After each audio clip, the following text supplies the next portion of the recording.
Hi, Brian. How are you? It's so nice to see you. Good. Hi, good. How are you? Well, I'm a big fan of your work, and we're slowly discovering that we have quite a few friends in common. And Dan Crosby, who was on the show, and then Haylett, who is a retirement expert, who was also on the show, and I'm also a big fan of both of them. I want to jump right in. I'm very curious about your book, but I'm also curious about the author behind the book. So if you indulge me, I like to start those conversations with the early days, childhood, upbringing. How do you think that time shaped you and the curiosity that you have in this particular Uh, field? yeah, well, thanks, and I appreciate the invitation to come chat with you. My childhood, and I've written about this. Josh Brown and I put out a book called "How I Invest My Money," where 25 people, including me, told their money story. So this is all in print. I grew up in a family where money was a source of great contention. And parents ultimately divorced, and it was a, I'll just call it an unpleasant situation and sort of leave it at that. There's no doubt that that experience impacted me, continues to impact me, and so that's one track worth pointing out, but not focusing too much on. The other track is just sort of my own learning path over the last 50 plus years, where, if anything, I've been very curious.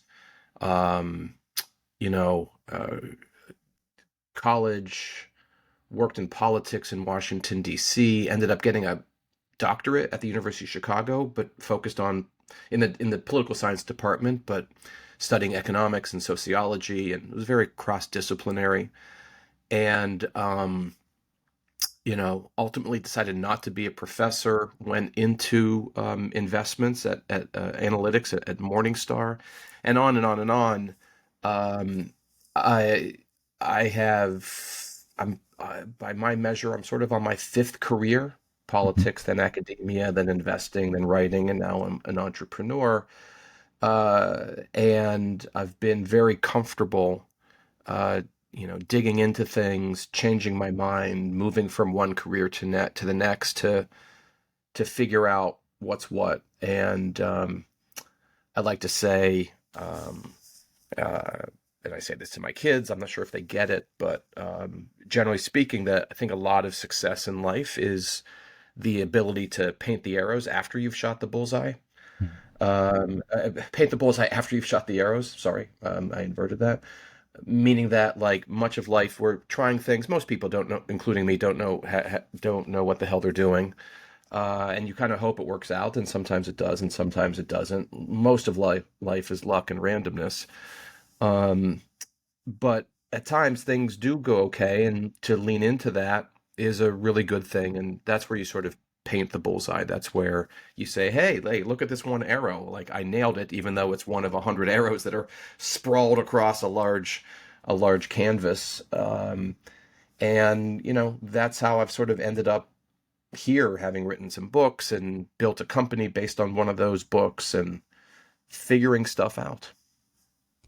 It's easy to look back and acknowledge how you got to where you are, but as you're making those choices, it's not always obvious which choice will take you where, but there's this underlying curiosity across all the five different careers that you had. And it brought you to where you are, I think, the researcher and somebody that wants to make sense out of it. Reading your book, The Geometry of Wealth. I work in the money business. I manage money for wealthy individuals, and I saw this system that kind of explains so many different aspects, dimensions of money, and we're going to dive into it in a second. But at the beginning of your book, you say something that really struck a chord with me. You said how money is the Lord Voldemort of topics, feared by most and mentioned by few. So you're a Harry Potter guy? Well, aren't we all? So I Yeah, thought, no, that's a good point. It is the hero's journey. So whether it's Harry Potter or Star Wars, it's all the same story. So yeah, I'm sorry. Go ahead. but I like the image that we fear it and but we don't mention it at the same time. But it's on our minds, and money as a topic, it's just everywhere. You can't even move around through your day without thinking about it or interacting with it, having it, not having it, wishing you had it, wishing you didn't have it. I don't know. But why is that? Why is it such a big force in our life, Lord Voldemort? Yeah, thanks for bringing that up. I do think the Lord Voldemort imagery does capture what every single one of us uh, grapples with and fears and thinks about, if not every day, then very, very frequently. Money is an emotional lightning rod. It really captures and triggers and amplifies and attracts every serious emotion that we could feel: joy, fear, greed, envy, hope, anger, regret. Like, just go down the list. And well, what? So I think that's an observable fact. Then the question is why. And I really do think it is just part of our evolutionary psychology that Mm-hmm. we developed as a species over millions of years, and we've lived in societies for 10, 11,000 years. Money was invented about 2,500 to 3,000 years ago.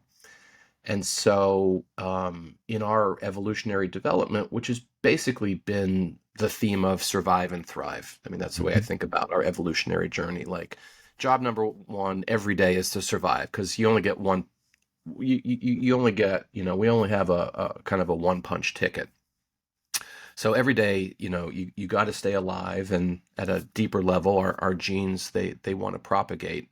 That's the ball game. And then beyond that, like, hey, maybe you want to lead a good life, maybe you want to be happy. So that's survive and thrive.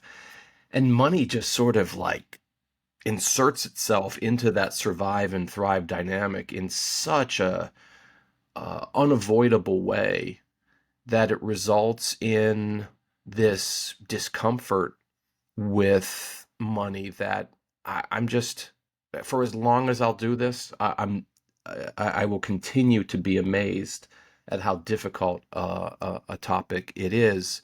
We talk a lot about financial literacy, you and me, and people like us that want to help others make good financial decisions, or educate. And I've really come to believe that this relationship that we have with money, why it's the Lord Voldemort of our human condition, is really more about emotional literacy than financial literacy. Mm-hmm. Being able to absorb and appreciate and even articulate, like, well, what are the emotions that this thing is generating in me? The fact is, and the American Psychological Association does a ton of research on this, like, the number one topic that people don't want to talk about is money. Mm-hmm. Marriage, divorce, politics, sex, religion, mortality, all of those rank second to money. Isn't It's it just like, incredible? it's just wild, right? It's just wild. Like, I write about this, I study this, I coach this for a living, but it's the base fact that this is the hardest topic is just sort of like a slap across the face. So I was born in Poland. I went to schools around Europe, and I came to New York, and I got to see different perspectives about money. And I recently had Ken Honda on the show, who's based in Japan and talks about happy money. And when I came to the US, I realized that money at the same time is the number one topic, but at the same time, it's not really talked about. People don't know how much the neighbor makes. You don't even know how much your relatives make. You don't ask, you don't talk about it. In some cultures, it's much more open. People would actually know how much you make. So there's this paradox dichotomy where on one hand it seems like money is the only topic a lot of people think about. At the same time, I don't know how much the neighbor makes. It's a fascinating Yeah, contrast. yeah. So I mean, you're pointing out two really important things. One is that there is a cross-cultural perspective on this that I'm not really paying enough attention to. America, the American culture on money is a very distinct thing, Mm-hmm. and not particularly healthy. If you would go across different cultures and through history, you're going to see different experiences. I mean, I don't think that's the topic for today, but I do want to, acknowledge that I'm mostly speaking from an American perspective. And then the second thing you said is really important, which is that, you know, everyone should think about, well, who's my best friend? Hmm. Okay, I have a best friend. He's a great guy. How much does he make? What does his balance sheet look like? I don't have the first clue. I really don't. In 30 years of friendship, we've never spoken about it. Health issues, Hmm. relationship issues, views on politics, Hmm. intimate details about what's going on with their life. I know everything. Hmm. I don't know how much he makes. Isn't it fascinating? You know so many intimate details about each other. And probably there might be no other person in your respective lives that knows as much about you two as you do. Hmm. That's right. Yet that topic seems to be off the limits. We'll come back to it, I'm sure, later in the conversation. But Brian, I want to ask you about happiness. And the reason I want to bring it up is because you have an interesting take on it. And I get asked, how much money do you need to be happy? And it seems like a question. There are studies and research that shows that this amount or that amount. But you propose a different view. You propose a concept that's called funded contentment. And you talk about wealth instead of getting rich. Hmm. And you call it, and I really like that phrase, the ability to underwrite a meaningful life. Can you talk about that kind of interpretation of happiness slash contentment? Yeah.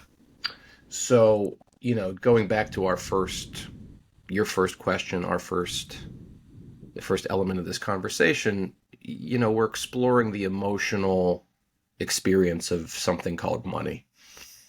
And in particular, you know, we think about being happy, which also has a very cross-cultural sort of variance to it. But I'm going to kind of speak of this in the kind of North American context. Um, this question of does money buy happiness, or what's the relationship between money and happiness? The first thing that we need to do is define happiness. There's a field known as positive lexicography. It's pretty cool. It's basically the study of the words that are used to describe our wellness or contentment or joy or happiness. And what you see immediately is that not just across 100 different countries, there's different words for different types of happiness. So this is, and going back to Aristotle 2,400 years ago, this has been kind of one of the big, like, what is happiness? How do we achieve it? Mhm. I'll summarize all of that by saying there's sort of two nodes, and one is sort of the day-to-day experienced happiness. You wake up, you're in a good mood, you're in a bad mood. It's sort of positive affect, comes and goes, very ephemeral. And then the second form of happiness, and I'm abstracting here, all models are wrong, but some are useful. This model of happiness is very useful. You have experienced happiness, and then secondly, you have reflective happiness. It's what Aristotle called eudaimonia, which is that deeper sense of meaning that your life is fulfilling and fulfilled. And that can come from any number of sources, and we can talk about that perhaps. Our emotional relationship with money is different along those two dimensions of happiness, experienced versus reflective. Um, and the relationship between money and experienced happiness is not very strong. I mean, if you can have a roof over your head and food on the table and sort of keep your family safe, um, there's a very low ceiling on kind of annual income that you need to have, where the relationship between money and that form of experienced happiness breaks down. The relationship between money and reflective happiness is captured in that term that you referenced that has sort of become, kind of a big deal for me on multiple levels, but especially in my career and the business that I now run. This idea of funded contentment, that it's one thing to be rich, which is a quest for more, and the psychological quest for more is not particularly satisfying. As Don Draper says in Mad Men, happiness is the feeling right before you want more happiness. Um, and there's study after study that shows that when someone has $1 million, well, what do they want next? They want $2 million. Right. And when they get to $2 million, what do they want? They want $2.7 million. And if they could just get to $2.7 million, then they'd be good. But they get to 2.5, $2.6 million. They're like, huh, four sounds good. I mean, this is the way we're wired for very deep evolutionary reasons. But on the wealthy front, that's rich. On the wealthy front is something that is more stable, more timeless, and it really is sort of the ability to underwrite and afford a life that's meaningful to you, Mhm. however you choose to define that, and however you choose to or are compelled to update that definition of meaning through life's inevitable but unpredictable disruptions and changes. Mhm. And so, in this latter definition of true wealth as funded contentment, wealth is a mindset. Because, most of us are blessed. Most of us have food to eat and warm homes and safe passage. That's not entirely the case, but that's a completely different conversation. Mhm. Most of us are kind of physically comfortable, and in fact, we're so physically comfortable that it raises a whole set of issues from, again, an evolutionary and historical point of view that we really haven't had to um, deal with before. We live in a time of overabundance, not scarcity. So, I'll just tie a bow around it by saying that what I really focus on in my writing and in the coaching program that I run for financial advisors globally is this idea that what everybody really wants is funded contentment. They want to achieve wealth, the mindset of wealth, the ability to underwrite that meaningful life, which puts right on at your front door the need to explore what's meaningful to you. And that doesn't mean you have to put on a white robe and roam ancient Athens and become a philosopher, but a little bit of thought goes a long way in terms of, well, what really matters to me? And then secondly, asking, well, what does that cost? Can I afford that? How do I underwrite that thing? Funded contentment as a tool or a technology requires us to deal with the contentment part first, and then ask the questions about the funded. I like the sound of that because it creates a path, a particular goal, and a framework to think about it. Because otherwise, it's an open ended pursuit of just getting more, and it's very hard to know if you ever arrive at any goal. And here you have more of a framework. You proposed another concept that I really liked. You called it adaptive simplicity as a path to this funded contentment. What is adaptive simplicity? How do you think about it? Yeah, as you can see, I'm a framework guy. Uh huh. I love leaning into mental models or frameworks that help simplify an impossibly complex reality. So that old line that the map is not the territory, Mm-hmm. that's really important. Like we need maps. And you can't have a life-size map. By definition, a life-size map is just a recreation of the whole thing. It doesn't help. So funded contentment is the objective. We can debate whether it's a goal in the traditional sense. We can come back to that. Adaptive simplicity is sort of the energy or the engine that drives us toward that, because I don't think I'm saying anything in the slightest bit original when I say that, like, we're drowning in information Mm-hmm. as a species in a way that we haven't before, and that more information, more choice, more data, from a rational choice point of view, like, might sound great, but from a cognitive and social psychology point of view, it stinks because it just shuts us down. It's just Mm-hmm. too much. And so, being able to identify the signal and the noise, being able to simplify from the complex is what we're all sort of naturally doing. If you think about Danny Kahneman and behavioral finance, system one versus system two, system one thinking is constantly searching through the noise for the signal subconsciously. We don't even think about it. We're not even aware of that process. And so the adaptive piece is just leaning into the inevitability of change. The more I go on, the more I write and think and teach and coach, the more the principle or concept of adaptation is just absolutely central to not only what we do, but who we are. I've been influenced by some books I've read just recently, including one by Bruce Feiler called Life is in the Transitions, where he points out that, human adults over the course of, 40, 50 years, you know, uh, go through 35, 40, maybe even 50 disruptions or changes during their life. So on average, every 18 months, you're going through some sort of life transition. You're entering a job, you're leaving a job, you're building a relationship falls apart. Something in the world has happened externally that you need to process. And, of those, call it 40 disruptions, on average, 3 to 5 are what he calls life quakes, like really big things.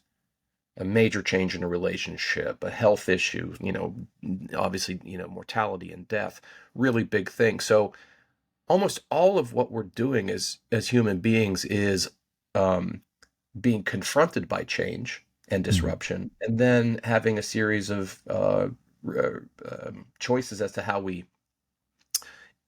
confront and endure and transcend. And that process of adaptation, I think is sort of like the way to think about what we're doing all the time. Like, yeah, everybody, we want things to be stable and just so, but the fact is that you think about cleaning up your office or your closet, and you just get it all situated, and inevitably, just because what is the first law of thermodynamics? It's entropy. Things head toward chaos. There's just no getting around. Things get messy, and we bring it back. And so, adaptive simplicity is this principle that life will always be messy, but simplification is a good thing. And the way we achieve simplification is to lean into and even embrace and cherish the process of adaptation. So, linking it back to funded contentment, if funded contentment is a mindset, the mindset of wealth, it's not a goal because you Mhm. don't kind of cross the finish line of, hey, I have funded contentment. No, it is the stone of Sisyphus. You push that damn rock to the top of the mountain, and Mhm. right when you're on the cusp of being there and you're all good, guess what the world is doing to you, as happy victims of just the way things are. The rock ends up at the bottom of the mountain, and you got to drag your ass all the way back to the bottom of the mountain, and you got to push it up again, and that's good. I think that's a really good thing. It might sound like, torture. That's the way the traditional interpretation of the myth of Sisyphus has been interpreted. But I think the proper interpretation of that myth is that this is life and we can choose to embrace it. I like the sound of it, and I like that it's a certain mindset for the ups and downs of life and all the choices, and I like the simplicity. I think we all get overwhelmed, not just in investment choices, but life choices. I mean, you walk into a supermarket and there's 100 flavors of mayo with garlic, without garlic, and spicy and not Yeah. spicy. Yeah, yeah, And yeah. I think as humans, we have only that many moments of decision making throughout the day, right? If you waste 20 of those on choosing your mayo, you Hmm. might not have enough for the rest that might be more important to you. You propose an idea of 4 C's, another framework that I really liked: connection, control, competence, and context. And you say that they're at the nexus of money and meaning. And I really like the word meaning around money. In the work that I do, I'm always curious about the meaning behind the money that I'm responsible for. What does this money mean to the clients I work with? Could you share more about those 4 C's and how they end up at that Yeah, this is nexus? good. I mean, we're kind of brick by brick building this thing, right? Mm-hmm. So the mindset is funded contentment. The engine to drive there is adaptive simplicity. But the core question that we have to start with is, what constitutes a meaningful life? And, kind of audacious on my part, some random guy from Chicago is going to define the meaning of life for other people. But, you know, Let's do I, it. whatever. I get to do what I want to do, right? So whether it's, really channeling Aristotle and the hedonists all the way through modern positive psychology, there's Mm-hmm. 1,000,001 books about this. So, um, if true wealth is the ability to underwrite a meaningful life, then we need to have a model for meaning. And those are the four C's: connection, control, competence, and context. For mnemonic purposes, I chose four C's, but there's other words that we can use. And let me kind of just touch base on each of these briefly, and I'm happy to go into any other detail you might want. So, we start with connection or belonging. We are tribal creatures by nature. We're actually born sort of into a tribe. We are born connected to others, and really, it's only after we are born into this connected world do we then define our own individuality. That individuation takes place. And so I don't think there's anything more important than our sense of connectedness or belonging. And, the quality of our relationships really define the quality of our lives. There's a book that I'm sure you saw that came out last year in 2023 by Robert Waldringer. Name I can't remember right now, but basically based on this 90-year study at Harvard of what makes people happy, Hmm. and massive study, sophisticated methods, and it boils down to your relationships. If you have strong relationships, then you're going to lead a meaningful life. Not necessarily happy. Happy is sort of the coming and going of a good mood and the dopamine hit, but like reflect, when I say reflective happiness, the sense you step back and like, is my life where I want it to be? And the number one thing is connected. The second C is control, which is sort of the other side of the coin, which is autonomy. Being able to do what it is you want to do, freedom, liberty, opportunity, all those, deeply important things. When we are imprisoned physically or even imprisoned sort of emotionally or intellectually, we feel stifled, we feel less than. One reason why Shawshank Redemption is my favorite movie of all time is that you had the main character, Andy Dufresne, physically imprisoned, but not spiritually. And he never gave up hope, right? He almost gave up hope, but he didn't give up hope. And there's nothing more inspiring than leaning into that agency or autonomy or control, even under dark circumstances. The third C is competence, which we can also describe as mastery or just being really good at something that you value. So this could be what your day job, hobby, vocation. So it could be you're a writer or you work at the factory or guitar playing or anything that you do that can potentially put you into a flow state where time disappears and you just feel whole and content is the competence piece. Work, the relationship between work, identity, meaning, and happiness is complicated, but I think we can just take a shortcut to say that the quality of or the meaning of the work that each of us chooses to do um, in their day to day has a material impact on their sense of well being or contentment. And then the fourth C is a really big picture one. It's what I call context, but we could talk about purpose. And it just leans into the idea that people who feel some sort of connection to something bigger than themselves. I'm not talking about relationships. I'm talking about something bigger than yourself, an idea, a movement, tend to, by the research that we have available, lead more meaningful lives. And that over the millennia has been two things: faith and place, and whether it's religion or spirituality, but the sense of having a story that attaches you to the larger cosmos, um, deeply, deeply meaningful, Hmm. uh, or um, on the faith and place. With place, it's your hometown pride, it's your national pride, your nationalism, your patriotism. People go to war for complete strangers and die Hmm. um, in the spirit of their patriotic allegiances because it's meaningful to them. So those are the four C's: connection, control, competence, and context. We could say belonging, autonomy, mastery, and purpose. That would be BAMP, but I chose not to do BAMP.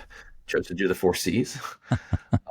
But I think each of those is a very rich terrain to explore the quality of the life that you're leading and answer the question, am I contented? Am I happy? Brian, as I'm listening to you, I was thinking that we haven't brought up money the last few minutes. And I'm thinking if we That's the whole remove, point. right? If we removed money from the equation, it feels like we could strive towards all of those four. Obviously, at times, money can maybe speed up the process, facilitate it. I'm even thinking, dinner with a friend. You need money to go to that dinner, but you can cook at home and so on. But money almost disappears from that pursuit in the How, context that you just created, how about that? right? How Isn't about that that? isn't that great? Well, that's why funded contentment as a tool has a two-step process. One is to answer the question of what is meaningful, Mm-hmm. and then and I just gave you a framework, a very, I think, powerful framework to think through that, to provide temporary answers, because like we've established, life changes and we adapt and we go through disruptions and opportunities that we, even if we could anticipate them, which we usually don't, um, it's not real until it actually happens. And then step two is answering the question, okay, well, can I afford these things? How do I go get these things? What do they cost? Who do I have to pay? Mm-hmm. How? And I think what's revealed is that um, that a lot of the things that bring us joy or contentment really don't cost much, if not anything, but sometimes they cost more than we could ever earn. And that's unfortunate but true. Mm-hmm. But you gotta, if funded contentment, when you first brought it up, and listeners are like, "Oh yeah, that sounds great," gotta do the work. Don't want to do the Mm-hmm. work? That's on you. It's a choice.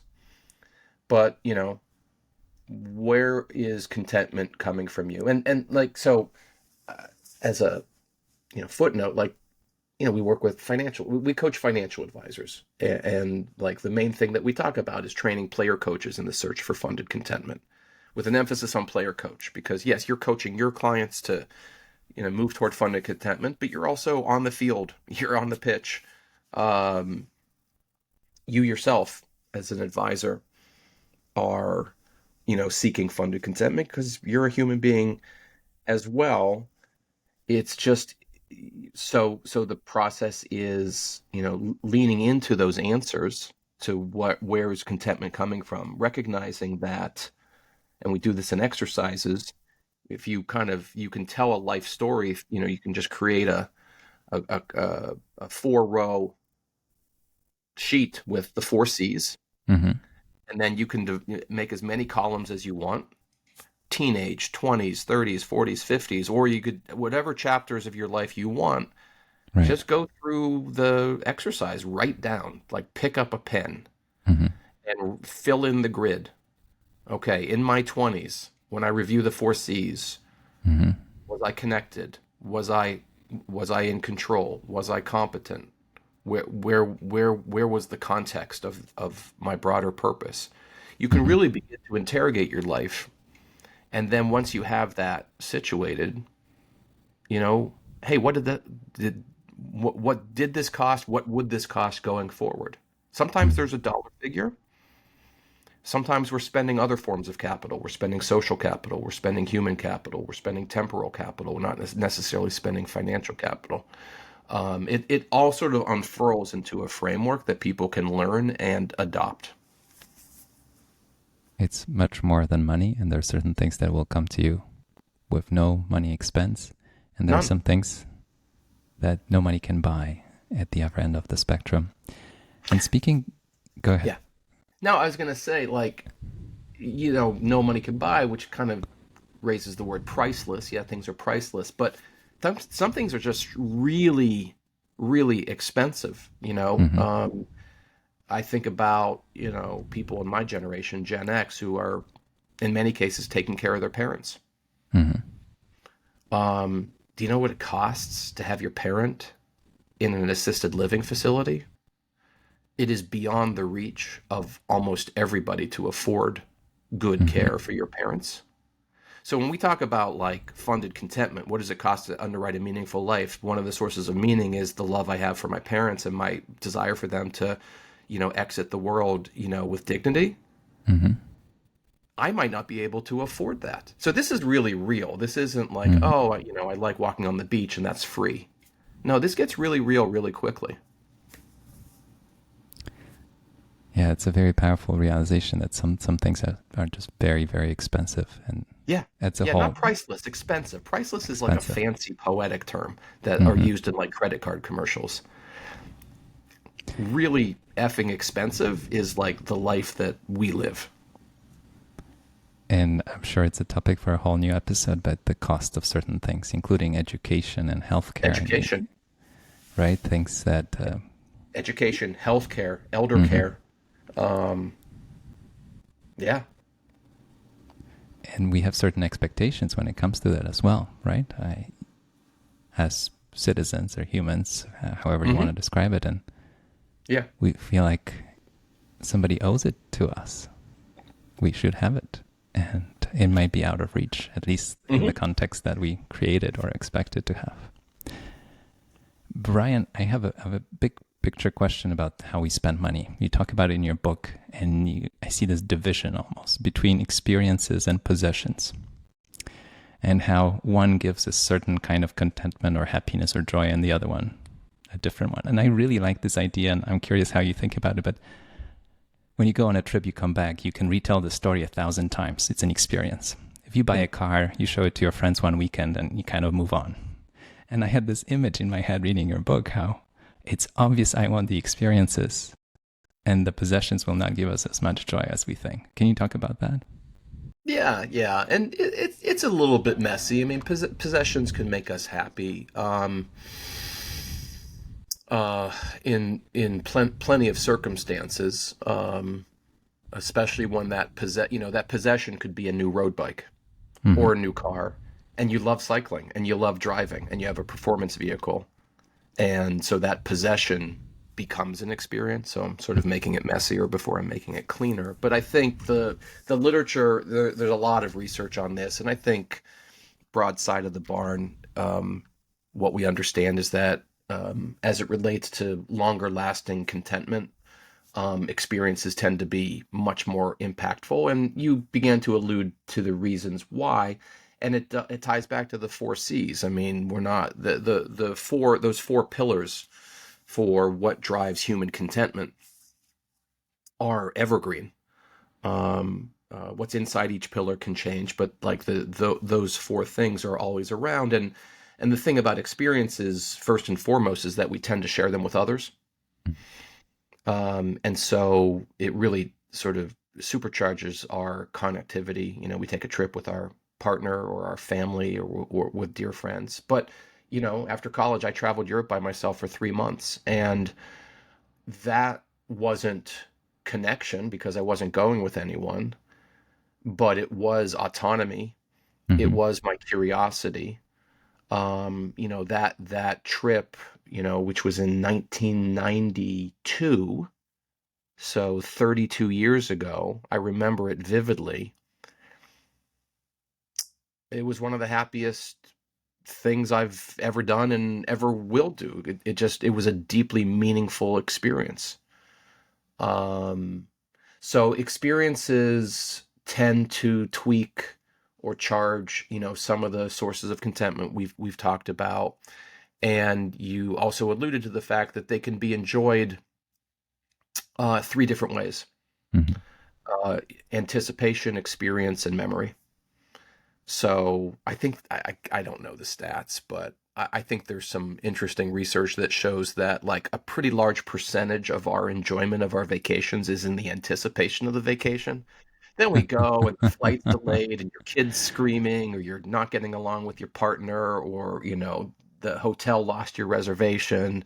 Mm. The food's not as good as you hoped it would be. I mean, I'm being kind of a little bit dramatic, but the point is that anticipation of a trip Hmm. uh, or some other concert, is a really big deal.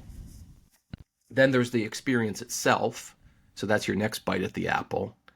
Wow, I'm on the Amalfi Coast, or I'm in Las Vegas at the Sphere to see U2, which my wife and I did, a couple months ago, which was an amazing experience. And it was like, okay, I'm doing the thing. Hmm. And then the third bite at the apple is the memory. And you made reference to this, Danny Kahneman, who just passed away a couple weeks ago, talked a lot about this very impactfully about sort of the purchase of memories Hmm. and how meaningful those are to our sense of self and our identity. And so the way we tend to remember many experiences, we whitewash a little bit the hotel room that was wrong, the meal that was crappy, the flight that was delayed, and we remember, we filter toward the really good stuff. When it comes to possessions, the car, the home, the golf clubs, the road bike, the watch, I'm not going to denigrate those. But in the narrow sense of possessions driving happiness, they tend to have less impact to the extent that the possession is also an experience, Hmm. like the road bike, like the home. Like you buy a beautiful home and it has the right number of bedrooms and it's got access to the outdoors that you like, and it has space for you to have an office that's perfect for you. Like those are sort of a bridge between possession and experience that gets a little bit messy. I like the idea of dividend memories. I think it was the book Die with Zero that brought it up. Somebody else might have written about it, Mm, that once you have an experience, and let's say, travel, we always think of travel somehow as an experience, but yeah. for years to come, you keep on getting dividends. Somebody brings it up over dinner. We're having lunch with friends yesterday, and somebody brought up a story from 10, 12 years ago, somewhere they went. And I feel like those dividends keep on coming, and you can relive the joy. And obviously, you can forget the inconveniences, the delayed flight. Out of New York and Mm. out of Chicago, I'm sure you had some snowstorms that prevented you from going on your trip on time. I've had that happen from New York, so I know exactly how you anticipate a certain experience, and it's different. I want to ask you about winning the right game. You bring up the concept in your book. You say the investor's primary problem is not figuring out the market, it's figuring out himself and winning the right game. And here Mm. it's the essence of the behavior that you write about so much. Can you talk about it? What kind of a game we're playing and who are we up against?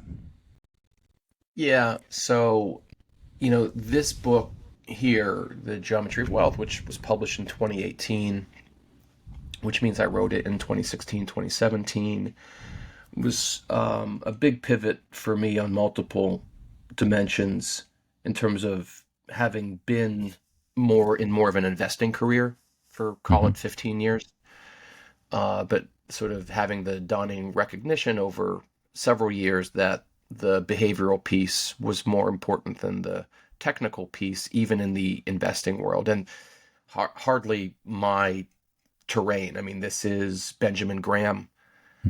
This is Warren Buffett. This is Howard Marks. This is all of the luminaries of investing, basically pointing out that it's human psychology more so than technical expertise that is going to drive better investment results. And I'm stepping in and saying, well, investing is actually only a small piece of the puzzle anyway, that there's many dimensions of money life. Investing is one of them, but saving, spending, borrowing, giving, protecting, earning. At Shaping Wealth, we talk about the seven dimensions of money life, and investing is just one of them. It tends to get a lot more attention because people make fabulous incomes trying to pick the right securities or build the right portfolios or find the new greatest idea. Um, so when it comes to winning the game, which isn't my favorite language because we're talking about what it means to live a meaningful life. If you're thinking about that in terms of being able to buy better stocks and quote unquote beat the market, I think you've Hmm. completely lost you sort of lost the thread. Like that's fine. Hmm. I think it's pointless, but and I've earned that opinion over 25 years in the market. For some people, it's a job and it's really interesting and that's great. But for almost all people, the idea that our money life is built around our investment portfolio, let alone beating the market, Hmm. frankly I think it's idiotic. But there is such a strong incentive in our industry to convince people that that's the game Hmm. that people like me, no one asked me, but give my opinion, people like me have to sort of counter argue and say, what are you doing? Like, what's the point? Um, so yeah, uh, trying to crack the market code. I mean, to this day, there's books published every day, every week on like beating the market, picking Hmm. better stocks. It's like Hmm. 2024. Are you kidding me? Are you really, really going to write a book about picking stocks better than Citadel or the mega, mega, mega computers that we've never even heard of sitting at some secretive hedge funds? Hmm. Give me a break. It's just ridiculous. I think you bring up something interesting that what gets lost, it's what's really at stake here. To me, it's growing wealth at a respectable rate and not really thinking about the index and the benchmarks that continue to change. But for everybody, it's a very personal journey. One portfolio will work for one person, the other one will work for somebody else. Their sensibilities, their risk aversion, going through the experience of a drawdown and so on. So you have to find a journey that works for you. And the goal, one of them, is to grow wealth over time. And you choose the path and approach that works for you. And I like the idea that you're really playing your own game instead of trying to play other people's games. That's how I read it, and that part resonated with me. Yeah, I mean, but I would, I mean, I don't, bit of a corrective to what you said. I mean, wealth is not a traditional objective, it's a mindset. Mm-hmm. Funded contentment's a mindset. And even you need the mindset to adopt that mindset. There's a little bit of chewing glass involved with this. The portfolio that you own should be, built in a way that, aligns with, comports with kind of, you know, who you are so that when, volatility hits, you don't feel compelled to sell a bunch of stuff or, run screaming. But, I think it's simple to say, but hard to pull off, especially with financial advisors counseling their clients that the goal here for your portfolio is to support the life you want to lead, the goals that you want to achieve. It is not kind of a race Mm-hmm. against others. And the fact that somebody has a huge position in Nvidia or weathered all of the volatility of Bitcoin or um, or whatever, those are important and hard conversations that you have with your client. But I think the more that you can contextualize what wealth is, um, the better things are going to turn out in the grand sense. And if in fact your client insists on beating the market, I'd fire them. Like, what's the point? Like, really? Like, what? Go do it. Great. That's a very powerful realization. I like the idea of playing your own game, Yeah. whatever it is, and including the investment side, which you said it's one of many different dimensions that we talk about here. But just being Yeah. Yeah. very Yeah. honest with yourself, what kind of game you're Yeah. playing. And I mean, I think there is a proper. I mean, we've used the word rich. I think there's actually a technical definition of rich that I know I use in my personal life, which is rich being passive income in excess of your regular burn rate. So I mean, there's lots of things that we can achieve financially through careful engineering, mhm. but we just have to be very explicit with ourselves and whoever is advising us as to what we're trying to accomplish. But things like you know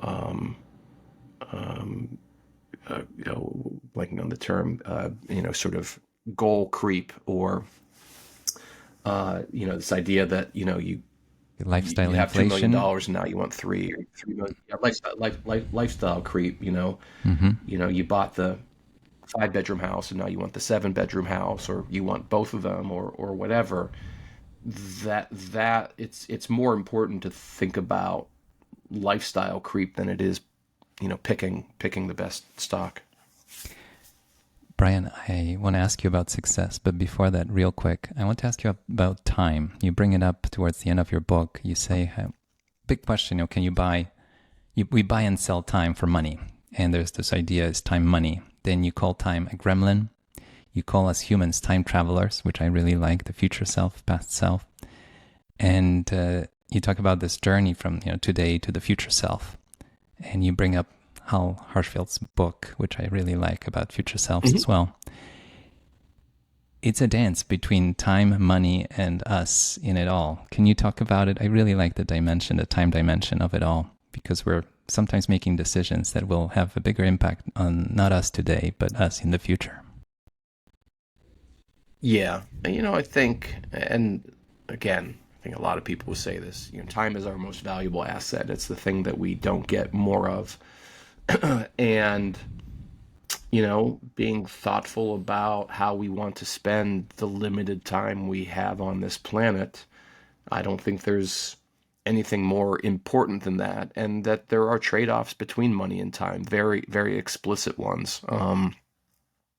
There's been a number of good books on this recently that are very practical, but um, you know, one concept I'll bring up is the concept of busy. Mm. We're all driving ourselves crazy in this cult of busyness. But to me, busy isn't the right word. Priorities is the right word. Are we setting priorities for our time in a very explicit way that align with the lives that we want to live? And in some cases, you don't have choice. You got to go to work. You got to make the paycheck. You got to pay the bills. But in other cases, we do have flexibility. We do have choices. And I'm not a big fan of victimhood. I'm a big fan of agency. And, people can make choices. And the choices that matter tend to be very hard choices as to, the time that you spend on the things that you value. So you absolutely can sell time for money and money for time. It's just a matter of what it is you truly want to do and whether you have the courage, the emotional fortitude to do that. There's surveys of American workers that basically give them a choice between money and time, and they consistently choose money. Okay, Mm. well, that's a choice. Mm. But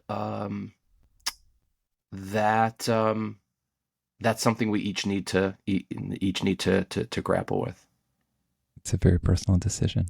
Brian, big question at the end, success. How do you think about it? Funded contentment. That's it. I love it. I mean, I wrote this book for me. I wrote this book for my kids, and I wrote this book for my community. Hmm. And yeah, success is a life that's meaningful, however I choose to define it. I really believe we have a one punch ticket, so I want to make this good. Hmm. And somewhere along the way, money has to figure into it. So I basically wrote a manual for me to live my life as best as possible. Well, I love the book. I highly recommend it. And I'm very grateful for this hour that we had together today. So thank you, Brian. What a pleasure. Wonderful conversation. Thank you so much.